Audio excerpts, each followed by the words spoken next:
Salut à tous. Eh ben c'est pas moi qui devrais être dans la prairie aujourd'hui, ça devrait être les vaches, mais il a tellement plu que le terrain est trop humide. Et donc elles sortiront probablement la semaine prochaine. Et ben on va en profiter pour faire un petit diagnostic du confort à l'intérieur du bâtiment. C'est l'époque idéale parce que du coup les vaches, ça fait 4 mois et demi qu'elles connaissent que le bâtiment. Et s'il y avait des problèmes à l'intérieur du bâtiment, à l'intérieur de l'étable, ça se verrait tout de suite si le sol était inconfortable, si les logettes étaient inconfortables. Donc je vous propose d'aller regarder ça. C'est parti!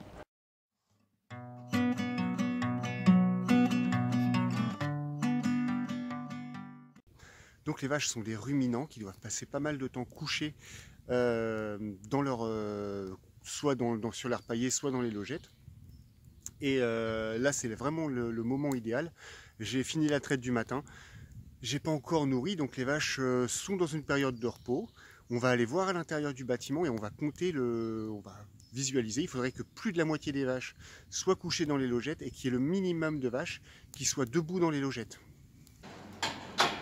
Voilà, donc en un coup d'œil, ça c'est quelque chose de très facile à faire. En un coup d'œil, on peut voir que la plupart des vaches sont couchées dans les logettes. Il y en a qui sont en train de se chamailler là. Et que on n'en a que une, deux, qui sont debout dans leur logette. Alors pourquoi c'est embêtant quand une vache elle est debout comme ça dans une logette? Parce qu'en fait, ses pattes arrière sont en bas, ses pattes avant sont en haut, et donc la majorité du poids de la vache va peser sur les pattes arrière. Et ça va, s'il y a trop de vaches qui font comme ça, et trop longtemps, en fait, ça peut provoquer des petites blessures au niveau des sabots. Alors là, clairement, il y a plus de 70% des vaches qui sont couchées, donc c'est tout à fait positif. Et ça vient de plusieurs choses. Le plus important, c'est le réglage des logettes. Alors en termes de réglage de profondeur de la logette, on va pouvoir observer que là les vaches n'ont pas les queues qui traînent dans la merde, ce qui salirait leur mamelle et ce qui serait assez désagréable à la traite. Et voilà, elles sont couchées confortablement. Les culs des vaches dépassent légèrement, sans mettre les queues dans le sol.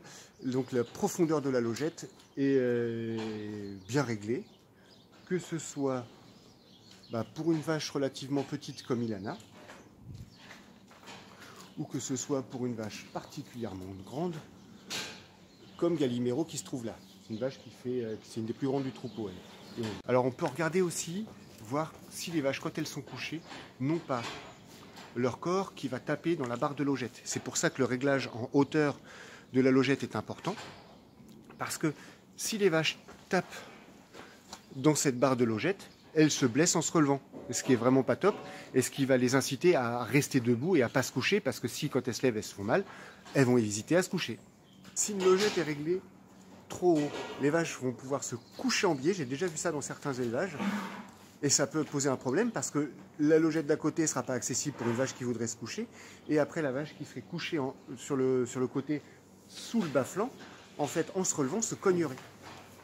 Alors il y a aussi le confort du couchage qui est ultra important. Le couchage doit être bien moelleux et c'est pour ça et sain, c'est-à-dire propre au niveau de la mamelle. Et particulièrement moelleux sur le devant, parce que je vous avais déjà expliqué dans une précédente vidéo que les vaches se couchaient en se mettant d'abord à genoux.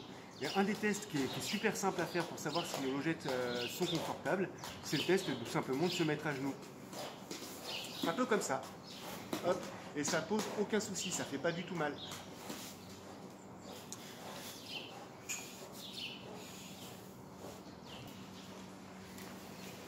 Et pour avoir des logettes bien propres au niveau de la mamelle, en fait, avant chaque traite, quand je les rentre en salle de traite, les vaches, je prends mon râteau et je mets une petite quantité de paille sur l'arrière de la logette, là où elles vont mettre leur mamelle. Comme ça, leur mamelle juste après la traite, et va se retrouver sur un endroit très sain, et je vais éviter les maladies de la mamelle. Alors chez moi, il y a des logettes qui sont un petit peu particulières, qui ne sont pas en béton. La plupart des gens ont des logettes en béton avec des matelas au-dessus pour le confort.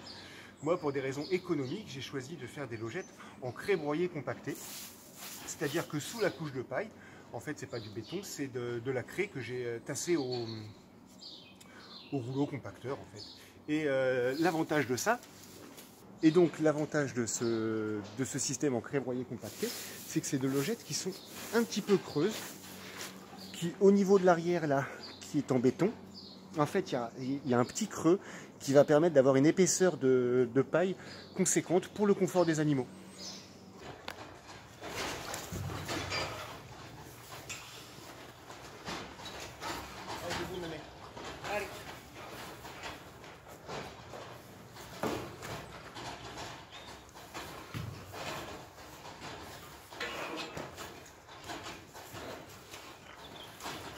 Vous avez vu comment ça se lève une vache? Comment ça avance la tête à ce niveau-là? Bah vous vous doutez bien que si là, il y a un mur, bah les vaches elles sont pas bien. Voilà, quelque chose d'intéressant à regarder aussi, c'est de regarder les vaches marcher à l'intérieur du bâtiment. Allez, avance, avance, pit, pit, pit. Allez. Voir si elles font des grands pas. Et là, il n'y a aucun souci, elles font des grands pas. Ce qui est un bon test pour vérifier si le sol n'est pas glissant et dangereux pour elles. Et on n'oublie pas, bien entendu, un accès à l'eau très facile, des couloirs larges, un peu partout, pour que les vaches puissent se déplacer sans aucun souci. Alors au niveau de mon bâtiment, en fait, il y a aussi le problème des cornadis. Et sur les très grandes vaches, j'ai un souci. Là, on voit sur le dessus de cette vache qui s'appelle Godzilla, une légère dépilation, on le voit bien là. C'est parce qu'en fait, elle est très très grande. C'est une vache qui fait 1,63 m au garrot.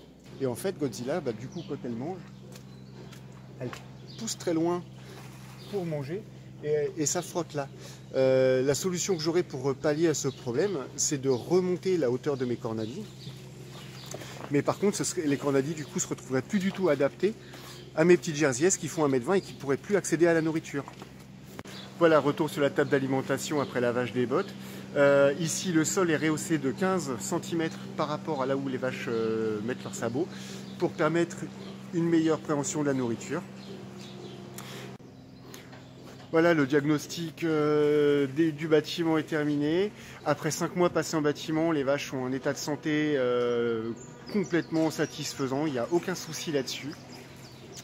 Parce que le réglage est bien fait, c'est pas un bâtiment qui est cher, c'est pas un bâtiment qui est ultra technique. Il n'y a pas de matelas super cher, il n'y a pas de choses comme ça. Par contre, les vaches sont bien. Et c'est ça qui est important. Donc voilà, c'est la fin de cette vidéo. Je vous remercie vraiment d'être aussi nombreux et nombreuses à me suivre. J'espère vraiment que le temps va s'améliorer pour que la prochaine vidéo puisse porter sur la mise à l'herbe des vaches. Ça commence à urger maintenant. Et je vous dis à la prochaine pour de nouvelles aventures. Allez, salut!